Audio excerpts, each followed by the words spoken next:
আসসালামু আলাইকুম ওয়া রাহমাতুল্লাহি ওয়া বারাকাতুহু।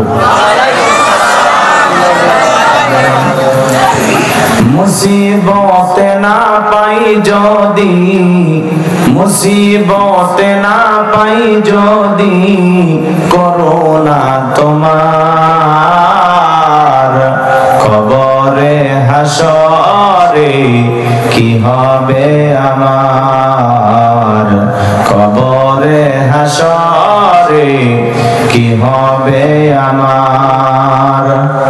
আসি গো ডুবে আমি পাপেরি সাগরে, না জানি কি হবে ওপারে হাসরে। আসি গো ডুবে আমি পাপেরি সাগরে, না জানি কি হবে ওপারে হাসরে। তোমারি সুপারিশ বিনে, তোমারি সুপারিশ বিনে কেমনে হব পার, কবরে হাসরে কি হবে আমার, কবরে হাসরে কি হবে আমার। লা ইলাহা ইল্লাল্লাহ, জোরে লা ইলাহা ইল্লাল্লাহ। দারুণ ভাই, একটু মেহেরবানি করে বসেন, পরিবেশটাকে সুন্দর করেন, একটু জোরে জোরে লা ইলাহা ইল্লাল্লাহ, জোরে লা ইলাহা ইল্লাল্লাহ, জোরে জোরে লা ইলাহা ইল্লাল্লাহ, জোরে লা ইলাহা ইল্লাল্লাহ। ফিরআউন বলে আসিয়া রে মুসার কালেমা সারিয়া দে, ফিরআউন বলে আসিয়া রে মুসার কালেমা সারিয়া দে। আসিয়া বলে জীবন দেব, আসিয়া বলে শহীদ হব, তবুও কালেমা সারিব না। লা ইলাহা ইল্লাল্লাহ, জোরে লা ইলাহা ইল্লাল্লাহ। ফুলের বুকে থাকলে মধু ভ্রমর যেমন আসে, কোরআনের জ্ঞান থাকলে বুকে সবাই ভালোবাসে। লা ইলাহা ইল্লাল্লাহ, জোরে ইল্লাল্লাহ, জোরে লা ইলাহা ইল্লাল্লাহ, জোরে লা ইলাহা ইল্লাল্লাহ, লা ইলাহা ইল্লাল্লাহ, জোরে লা ইলাহা ইল্লাল্লাহ মুহাম্মাদুর রাসূলুল্লাহ।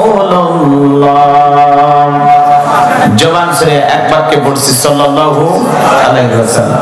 বাংলাদেশের ঐতিহ্যবাহী নওগাঁ জেলার রানীনগর থানার অন্তর্গত ফতেশ্বর রানীনগর পশ্চিমপাড়া পুরাতন জামে মসজিদের উন্নতি কল্পে আজকে মাহফিলে আসতে পেরে বসতে পেরে কারা কারা খুশি, মুখে নিয়ে হাসি আওয়াজ দেবে বেশি।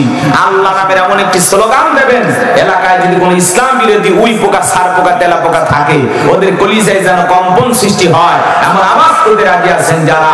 বীর মুসলমানের মতো দুটি হাত টান টান করে তুলে দেখান তো তারা। লিল্লাহে তাকবীর, লিল্লাহে তাকবীর। আল কোরআনের আলো, আল হাদিসের আলো, দুনিয়ার মুসলিম, সারা বিশ্বের মুসলিম। আমার নেতা তোমার নেতা, আমার নেতা তোমার নেতা। লিল্লাহে তাকবীর। আল কোরআনের আলো, আল হাদিসের আলো, দুর্নীতির আলো। অনেকে ঝোঁকে তালে বলেই ফেলেছেন, দুর্নীতির আলো ঘরে ঘরে জ্বালা। বাংলাদেশে দুর্নীতি দমন কমিশন আছে না নাই? এরপরে দুর্নীতি কমেছে নাকি ডিজিটাল কায়দা বেড়েই চলেছে? দিন যত করাচ্ছে দুর্নীতির পাল্লা তত ভারী হচ্ছে, কথা বলেন ঠিক কিনা? আমরা চাই আমাদের প্রিয় মাতৃভূমি বাংলাদেশ দুর্নীতি মুক্ত আল্লাহ কবুল করুন, ছিল বলুন আমিন। আমরা চাই আমাদের বাংলাদেশ মাদক মুক্ত আল্লাহ কবুল করুন, ছিল বলুন আমিন। আমরা চাই আমাদের বাংলাদেশ যৌতুক মুক্ত আল্লাহ কবুল করুন, ছিল বলুন আমিন। সম্মানিত ভাইরা, আমার ভূমিকা লম্বা কথা নয়, সরাসরি আমি মূল আলোচনায় প্রবেশ করতে চাই। তারপরে দুই একটি কথা না বললে নয়। এই পৃথিবীর শ্রেষ্ঠ রাজনীতিবিদ, শ্রেষ্ঠ রাষ্ট্রনায়ক, শ্রেষ্ঠ রাষ্ট্রপতি, শ্রেষ্ঠ সেনাপতি, শ্রেষ্ঠ বৈজ্ঞানিক, শ্রেষ্ঠ দার্শনিক, শ্রেষ্ঠ বাবা, শ্রেষ্ঠ নানা, শ্রেষ্ঠ স্বামী, শ্রেষ্ঠ আদর্শ, শ্রেষ্ঠ মহামানব রাহমাতুল লিল আলামিনের মদিনার আদর্শের রাজনীতির কথা বলবো। আমি যদি কোন রাজনৈতিক বক্তব্য দেই, খলিফাতুল মুসলিমিন আমিরুল মুমিনিন হযরত ওমর ফারুকের আদর্শের রাজনীতির কথা বলবো। সেই ওমর ফারুক আল্লাহর জমিনে আল্লাহর আইনকে প্রতিষ্ঠিত করতে গিয়ে নিজের কলিজার টুকরা ছেলেকে পর্যন্ত ছাড় দেয় নাই, কথা বলেন ঠিক কি না? সেই মদিনাওয়ালার আদর্শের রাজনীতির কথা শোনার পর আপনার যেন আবার চুলকানি আরম্ভ না হয়, কারণ কোরআন হাদিসের হক কথা সবার পেটে হজম হয় না। আপনারাই বলেন তো, সুদ করে সামনে যদি সুদের বিষয় নিয়ে আলোচনা করা হয়, ও কি নওগাঁ শহর থেকে মিষ্টি নিয়েছে বলবে হুজুর হ্যাঁ করেন একটু মিষ্টি খান, নাকি বলবে এই হুজুর এসে সুদের ওয়াজ কইয়া আমার সুদের ব্যবসায় লাল বাতি জ্বালাইছে, কথা বলেন ঠিক কি না? যারা ঘুষ খায়, দুর্নীতি করে, হারাম খায়, ভুঁড়ি বানাইছে 26 মাসের গর্ভবতী, ওদের সামনে ঘুষের আলোচনা করলে খুশি না বেজা? যারা বেনামাজি, নামাজ পড়া, আসার খাইয়ে পইরে আল্লাহর সিজদা দেয় না, ওদের সামনে নামাজের ওয়াজ করলে খুশি না বেজা? যে সমস্ত মা বোনেরা বোরকা পরে না, পর্দা করে না, বুকে ওড়না পর্যন্ত নেয় না, জিন্সের প্যান্ট গেঞ্জি পরে রাস্তা দিয়ে হেঁটে যায়, পিছন দিক দিয়ে তাকালে মনে দুটো সুপারি গাছ দাঁড়িয়ে আছে, এরকম বেহায়া বেপর্দা নারীর সামনে পর্দার আলোচনা করলে খুশি না বেজা? এক কথায় ওয়াজ যদি কারো বিপক্ষে চলে যায়, কিয়ামত পর্যন্ত সে বক্তার উপরে খুশি হবে না, কথা বলেন ঠিক কি না? এজন্য পরিষ্কারভাবে একটি কথা বলে দিতে চাই, আজকের আলোচনার সভাপতি স্যারের মতো হবে না, প্রধান অতিথির মতো হবে না, মাহফিল কমিটির মতো হবে না, বক্তার মতো হবে না, শ্রোতাদের মতো হবে না। আল্লাহর কোরআন যা বলবে গোলাম রব্বানি তাই বলবে, এতে কে খুশি কে বেজার ওইটা দেখার টাইম নাই, কথা বলেন ঠিক কি না? যুগে যুগে নবী রাসূলুল্লাহ দাওয়াতি কাজ করেছেন, তাদের দাওয়াতি কাজেও কাফির বেঈমান বাধার প্রাচীর তৈরি করে দিয়েছিলেন। এরপরে আল্লাহর পয়গম্বররা শত বাধার প্রাচীরকে ভেঙে আল্লাহর জমিনে আল্লাহর পথে মানুষকে দাওয়াত দিয়েছেন, কথা বলেন ঠিক কি না?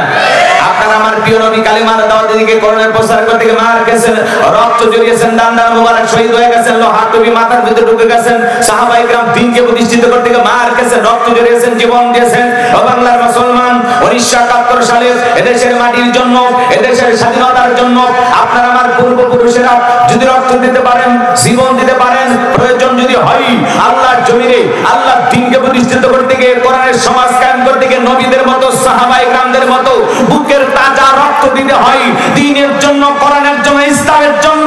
কারা কারা বুকের তাজা রক্ত দিতে রাজি? দুই হাত তুলে আল্লাহকে দেখা।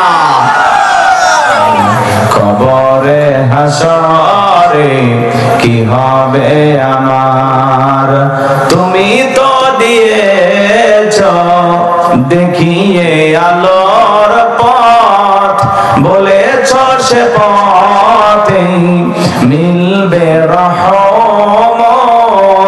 কেন যে ভুল পথে আমি, কেন যে ভুল পথে আমি করলাম জীবন পার, কবরে হাসরে কি হবে আমার। লিল্লাহি তাকবীর। সোজা করে তোলেন, টান টান করে তোলেন। ওই যে মাঝে মাঝে হাত বেঁকা করে তুলেছেন, দুই হাত সোজা করার শক্তি নাই। আপনি পুরুষ মানুষ, দুধ ডিম ভিটামিন ক্যালসিয়াম মাঝে মাঝে কিনে খাবেন, একেবারে দুর্বল হলে চলতে পারবেন। হাত সোজা করেন, সোজা করেন। আমার আল্লাহ রাব্বুল আলামিন বলেন, ইন্নাল্লাহা আশতারা মিনাল মুমিনিনা আনফুসাহুম ওয়া আমওয়ালাহুম বিআন্না লাহুমুল জান্নাহ।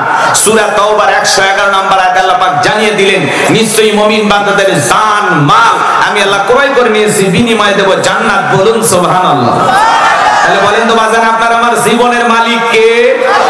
এই নওগাঁর যুবকেরা ভালো করে বলো তো, এই জীবনের মালিক কে? প্রেম করবার প্রেমিকাকে পার্কে নিয়ে যা ডায়লগ দিবা, এই জীবন তোমার, তুমি শুধু আমার। ওরে হাইব্রিড যুবক, এই জীবনের মালিক কে? আপনার আমার সম্পদের মালিক কে? আল্লাহর দেয়া জীবন, আল্লাহর দেয়া সম্পদ আল্লাহর পথে খরচ করতে রাজি আছেন তো মুসলমান? রাজি আছেন তো ইনশাআল্লাহ? রাজি আছেন তো ইনশাআল্লাহ?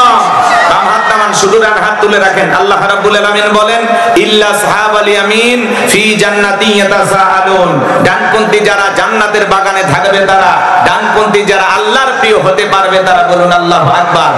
কোনো কথা হবে না। কিছুক্ষণ আগেই বলেন হুজুর জীবন দিতে রাজি, রক্ত দিতে রাজি। আপাতত জীবন রক্ত দুইটার কোনোটাই দেয়া লাগবে না। এজন্য এই 1 ঘন্টার সময় কেউ দয়া করে উঠবেন না। আপনারা যদি ধৈর্য নিয়ে থাকেন আমি 12টা পর্যন্তই চালাবো ইনশাআল্লাহ। আল্লাহ কবুল করার জন্য বলুন আমিন। সময় কম, কোনো ভূমিকা নাই, ডাইরেক্ট আলোচনা। আমি কথা বলবো পবিত্র কোরআনুল কারীমের 108 নম্বর সূরা। সূরাটির নাম কাউসার। জোরে বলেন কি নাম? অনেকে ভাবতেছেন হুজুর সূরা কাউসার থেকে ওয়াজ করবেন, এটা যদি আমরা বুঝতাম কষ্ট করে আপনাদের মাহফিলে আসতাম না, তাই ভাবতেছেন? আচ্ছা আপনারাই বলেন তো বাজান, পরিচিত পথে পথ চলতে সহজ হয় না কঠিন হয়? একটু জোরে বলেন, পারবেন না? পরিচিত মানুষের সাথে কথা বলে ভালো লাগে না খারাপ লাগে? পরিচিত পথে পথ চলতে যেমন সহজ হয়, পরিচিত মানুষের সাথে কথা বলে যেমন ভালো লাগে, বক্তা যদি পরিচিত আয়াত বা সূরা থেকে আলোচনা করে সেইটা শুনে আরো বেশি ভালো লাগে, কারণ সেই সূরাটি বা আয়াতটি আপনারও জানা আছে। আর যে জিনিস যত বেশি জানবেন চর্চা কমে না বাড়ে? জোরে বলেন, চর্চা কমে না বাড়ে? সূরা কাউসারের তাফসীর হয়তোবা আপনারা যেভাবে শুনেছেন আমি হয়তোবা সেভাবে জানি না। আজকে আমি যেভাবে বলবো হয়তোবা আপনারা সেভাবে শুনেন না। কথায় আছে এক একটা ফুলের এক একটা সুঘ্রাণ, কথা বলে ঠিক কি না? এইজন্য আমাকে একটু শুরু করতে দেন। কোরআনের কথা অবশ্যই ভালো লাগবে। আল্লাহ কবুল করুন, জোরে বলুন আমিন। কারণ আল্লাহর এই কোরআনের মধ্যে কোনো ভেজাল আছে বাজান? কোনো মিথ্যা আছে? কোনো ধোঁকা আছে? থাকবে কি করে? কিতাবটি নাজিল করেছেন কে? আল্লাহ রাব্বুল আলামিন বলেন যালিকাল কিতাবু লা রাইবা ফীহি। আমার আল্লাহ রাব্বুল আলামিন বলেন এটি এমন একটি কিতাব যেই কিতাবের মধ্যে কোনো সন্দেহ নাই, কোনো সংশয় নাই, কোনো মিথ্যা নাই, কোনো ধোঁকা নাই। there is no doubt। বলুন আল্লাহু আকবার। হুদাল লিল মুত্তাকিন, মুত্তাকি বান্দাদের জন্য গাইডলাইন হিসাবে, পথ প্রদর্শক হিসাবে আসমান থেকে কিতাবটি নাজিল করেছেন কে?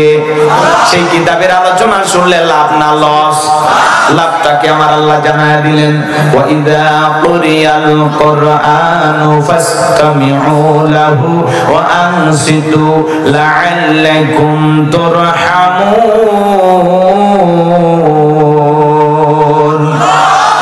সূরা আরাফ আয়াত নাম্বার 204। আমার আল্লাহ রাব্বুল আলামিন জানায় দিলেন তোমাদের সামনে যখন কোরআন পাঠ করা হয়, কোরআনের আলোচনা করা হয়, চুপ করে কান লাগিয়ে মনোযোগ সহকারে কোরআনের কথাগুলো শ্রবণ করো। যারা চুপচাপ কোরআনুল কারীমের কথাগুলো শ্রবণ করবে আমার আল্লাহ রাব্বুল আলামিন আসমান থেকে তাদের উপরে আল্লাহর রহমত বৃষ্টির মতো নাজিল করবেন। বলুন সুবহানাল্লাহ। তাহলে কোরআনের কথা শুনলে লাভ না ক্ষতি? ওয়াযাক্কির ফাইন্নাদ যিকরা তানফাউল মুমিনিন। সূরা জারিয়ার 55 নম্বর আয়াত আল্লাহ ডেকে বলেন যারা আমার মুমিন বান্দা তাদের সামনে যখন কোরআন দেওয়াজ করা হয়, কোরআন থেকে উপদেশ দেওয়া হয়, এই কথাগুলো শোনার পরে আমার মুমিন বান্দাদের উপকারে আসবে। বলুন সুবহানাল্লাহ। এইজন্য আল্লাহর কোরআন থেকে কথা শুনতে যারা রাজি আছেন একটু জবান ছেড়ে মুহাব্বতে আমার সাথে তেলাওয়াত করুন। আউযু বিল্লাহি মিনাশ শাইতানির রাজিম। বিসমিল্লাহির রাহমানির রাহিম।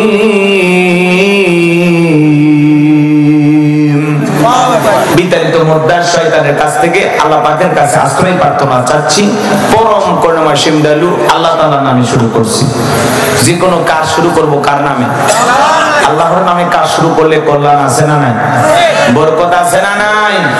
তাহলে সূরার নাম কাউসার। সবাই ঠোঁট মিলিয়ে কণ্ঠ উজাড় করে আমার সাথে তেলাওয়াত করুন। ইন্না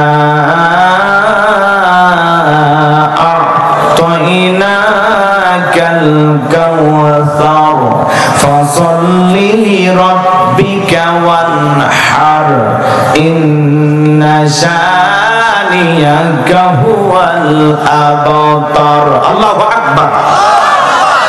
যে কোনো আয়াত বা সূরার তাফসীর করতে হলে কোন প্রেক্ষাপটে কোন সময় রাসূলের উপরে সে আয়াতটি বা সূরাটি নাজিল হয়েছে সে নাজিলের প্রেক্ষাপট জানার দরকার আছে না না? আরবিতে বলা হয় শানে নুজুল। যদি শানে নুজুল আলোচনা করা হয় তাহলে তাফসীর বুঝতে সহজ হয়। বলুন আল্লাহু আকবার। তাহলে সূরা কাউসার কোন প্রেক্ষাপটে কোন সময় নাজিল হয়েছে, আমি কি একটু নাজিলের প্রেক্ষাপট তুলে ধরবো? কষ্ট হবে না তো আপনাদের? একটু মনোযোগ দিয়ে শুনবেন আমার ভাইয়েরা। বিশ্বনবীর প্রিয় সাহাবী হযরত আনাস রাদিয়াল্লাহু তাআলা আনহু বলেন, আমরা রাসূলের চারপাশে বসা। হযরত আনাস রাদিয়াল্লাহু তাআলা আনহু বলেন, আমরা তাকায় দেখি নবীজির মনটা ভীষণ খারাপ, মুখটা মলিন, চোখের কোণা দিয়ে অশ্রু ঝরতেছে। কিছুটা সময় অতিবাহিত হয়ে যাওয়ার পরে আমি তাকায় দেখি আমার নবীজি মুস্কি মুস্কি হাসতেছেন। বলুন সুবহানাল্লাহ। হযরত আনাস ডেকে বলেন, নবী গো, এই মাত্র দেখলাম মনটা খারাপ, মুখটা মলিন, চোখের কোণা দিয়ে অশ্রু ঝরতেছে, আবার কেন মুস্কি হাসেন? আমার নবী কেন কাঁদেন, কেন হাসেন? এর পেছনে রহস্য আছে না নাই? আমার নবীজির মনটা খারাপ, চোখের কোণায় পানি, কারণ হলো নবীজির কলিজার টুকরা ছেলে সন্তানগুলো জন্মগ্রহণ করে আর একে একে ছেলে সন্তানগুলো মারা যায়। ইব্রাহিম মারা যায়, আবুল কাসেম মারা যায়, তাহের মারা যায়। বলেন তো বাজান, সন্তান যদি একে একে জন্মগ্রহণ করে আর মারা যায়, বাবা হিসাবে নবীর মনেও কষ্ট লাগে কিনা? অবশ্যই মনের মধ্যে কষ্ট লাগে। একে তো সন্তান হারানোর ব্যথা, অন্যদিকে নবীজির কাছের চাচা নাম হলো আবু লাহাব, দেখে বলে, ভাতিজা, তোমার বংশে বাতি জ্বালানো কেউ থাকলো না, তুমি একটা লেজ কাটা, তুমি একটা নির্বংশ। জোরে কম নাউজুবিল্লাহ। একে তো সন্তান হারানোর ব্যথা, অন্যদিকে আপন মানুষদের সমালোচনা, নবীর মনের কষ্ট কমে না বাড়ে? আপনারাই বলুন, আল্লাহ না করুক আপনার আমার সন্তান যদি মারা যায়, কাছের আত্মীয় স্বজনদের উচিত বিপদের দিনে সান্ত্বনার বাণী শোনানো। বাবা তুমি সবর করো, ধৈর্য ধারণ করো, জীবন মৃত্যুর মালিক আল্লাহ। আল্লাহ সন্তান দিয়েছে, আল্লাহ নিয়েছে, তুমি মন খারাপ করো না, সবর করো, ধৈর্য ধারণ করো। আল্লাহ যদি চায় বছর না করতে, আবারও তোমাদের ঘর আলোকিত করে আল্লাহ সন্তান দান করতে পারে। কথা বলেন ঠিক কিনা? কাছের মানুষদের উচিত বিপদের দিনে সান্ত্বনার বাণী শোনানো। কিন্তু বিশ্ব নবীর চাচা আবু লাহাব এতটাই খারাপ, এতটাই খারাপ, ডেকে বলে, ভাতিজা, তোমার বংশে বাতি জানার কেউ থাকলো না, তুমি একটা লেজ কাটা, তুমি একটা নির্বংশ। এই কথা বলে নবীজির মনের ভিতরে কষ্ট দেয়। বিশ্ব নবীর ছেলে সন্তানগুলো কেন জীবিত থাকলো না? কেন তারা শিশুকালে মারা গেল? একটা ছেলেও কেন জীবিত থাকলো না? অনেক পয়গম্বরের সন্তান জীবিত ছিল, কিন্তু বিশ্ব নবীর একটা ছেলে সন্তান কেন জীবিত থাকলো না? বিশ্ব নবীর ছেলে সন্তানগুলো কেন যৌবন পর্যন্ত জীবিত থাকলো না? প্রাপ্ত বয়স হওয়া পর্যন্ত জীবিত থাকলো না? আল্লাহ তাআলা কেন তাদেরকে শিশুকালে নিলেন? এর পেছনেও রহস্য আছে না নাই? নবীজির ছেলে সন্তানগুলো শিশুকালে বিদায় নেওয়ার পেছনে কারণ আছে তিনটি। জোরে বলেন কয়টি? আরো জোরে।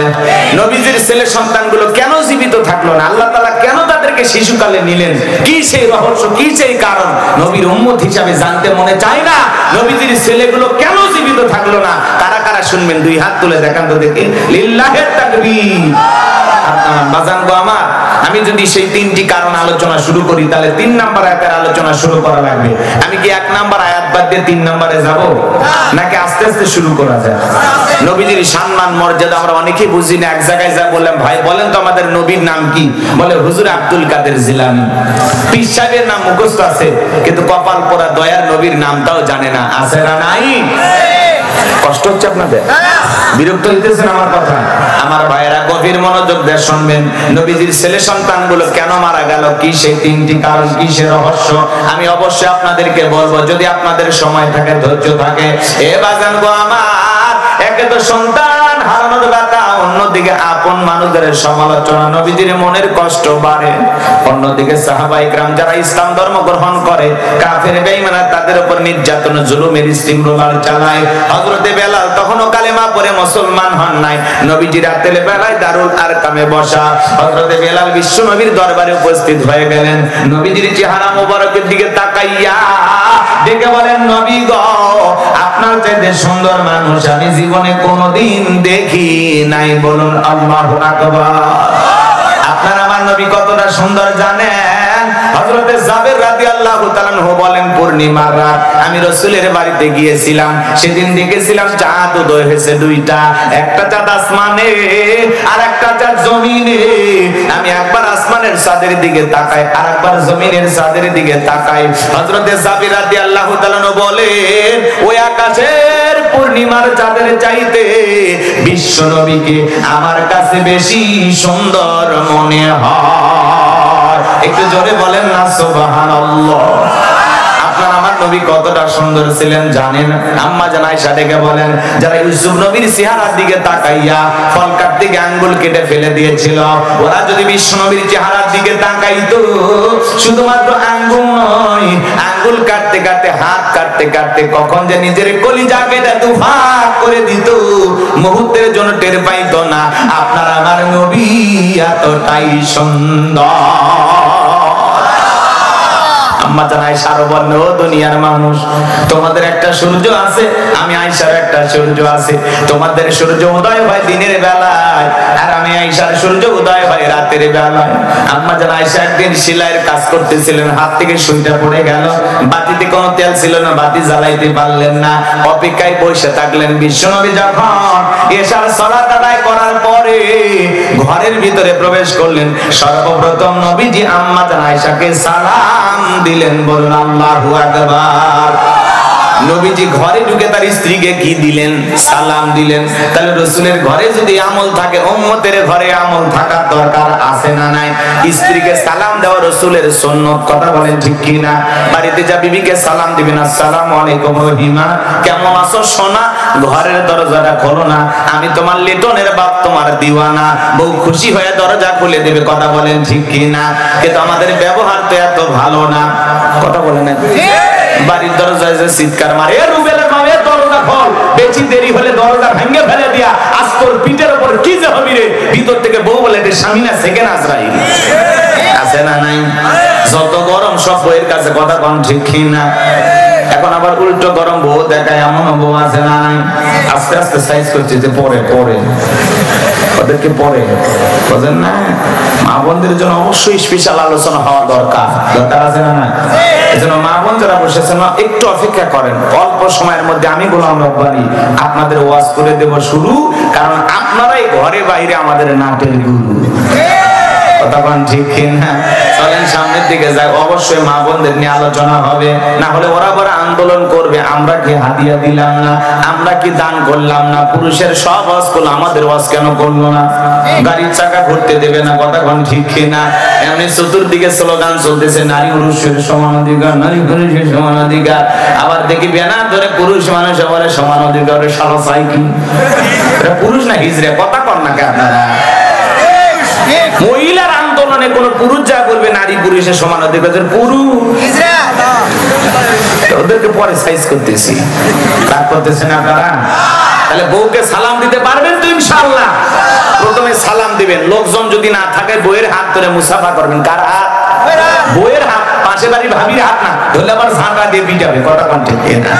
বউয়ের হাত ধরে মুসাফা করবেন। একেবারে যদি ময়দান ফাঁকা থাকে, কোলাকুলি সেরে নেবেন, পারবেন তো ইনশাআল্লাহ? এবার জানবো, আমার দাম্পত্য জীবনে সুখ আর শান্তি যদি পেতে চান, আমল করা লাগবে। আমল, প্রথমে বউকে সালাম দিবেন, এরপরে মুসাফা করবেন, এরপরে কোলাকুলি করবেন। এই আমল যদি আপনাদের ঘরে থাকে, আল্লাহর পক্ষ থেকে এই স্বামী স্ত্রীর উপরে আল্লাহর রহমত নাজিল হবে। স্বামী স্ত্রী দাম্পত্য জীবনে যদি আপনারা সুখ পেতে চান, ভালোবাসা বৃদ্ধি করতে চান, রাসূলের 4টা রোমান্টিক সুন্নাত প্রত্যেকটা পরিবারে আমল করা লাগবে। 4টা সুন্নাত যদি আমল করতে পারেন, আপনাদের দাম্পত্য জীবনে কোনোদিন শান্তি আসবে না। আজকে সকালে বিয়ে করে সন্ধ্যায় তালাক দেয়, কথা কম ঠিক কিনা? দাম্পত্য জীবনে কোনো সুখ নাই, শান্তি নাই, হতেই পারে এমন ঘটনা। কিন্তু রাসূলের সুন্নাতগুলো আমল করেন, রাসূলের সুন্নাতগুলো আমল করেন। দাম্পত্য জীবনে যদি 4টা সুন্নাত আমল করতে পারেন, কোন হুজুরের পানি পড়া লাগবে না, কবিরাজের ফুফা লাগবে না, আপনাদের সম্পর্ক মৃত্যু পর্যন্ত টিকে থাকার গ্যারান্টি। বলেন মারহাবা। কি সেই 4টি সুন্নাত আপনারা শুনবেন? কথা কয় না কে? কারা কারা শুনবেন? হাত তোলেন তো দেখি। লিল্লাহি তাকবীর। তার মানে বোঝা যায় ঘরে ঝামেলা আছে, সুন্নাত আমল করা দরকার আছে না? আচ্ছা ঠিক আছে, আমি বলবো, এখনই যদি বলি আলোচনা এলোমেলো হয়ে যাবে, আপনি একটু ধৈর্য ধরেন, পারবেন তো ইনশাআল্লাহ? জয়পুর হাটে ওয়াজ করলাম, এক যুবক বলে, হুজুর বউকে সালাম দিতে গিয়ে শরম লাগে। আমি তোমার বাচ্চা কাচ্চা কয় তিনটা সন্তানের বাবা হয়ে গেলাম, তোমার শরম লাগে না? বউকে সালাম দিতে গিয়ে শরম লাগে, এটা শরম না শয়তানি? কথা বলে না, কারণ এই ছেলের শরম যদি এত বেশি হইতো, আর বউয়ের তো বাচ্চা হওয়ার কথা না। বউয়ের বাচ্চা হয়ে যায়, যায় তোমার শরম লাগে না? আর সালাম দিতে গিয়ে শরম লাগে, কথা বলে ঠিক কিনা? স্বামী স্ত্রীর মধ্যে সালাম আদান প্রদান হলে একে অপরের প্রতি শ্রদ্ধা, ভক্তি, বিশ্বাস, ভালোবাসা বেড়ে যায়। যে মুখ দিয়ে বিবিকে সালাম দিবে ওই মুখ দিয়ে বউকে গালি দিতে পারবে না। আর যে স্ত্রী তার মুখ দিয়ে সালাম দেবে, কোরআন তেলাওয়াত করবে, ওই মুখ দিয়ে কোনোদিন শ্বশুর শাশুড়িকে গালি দিতে পারবে না, স্বামীকেও গালি দিতে পারবে না, কথা বলেন ঠিক কিনা?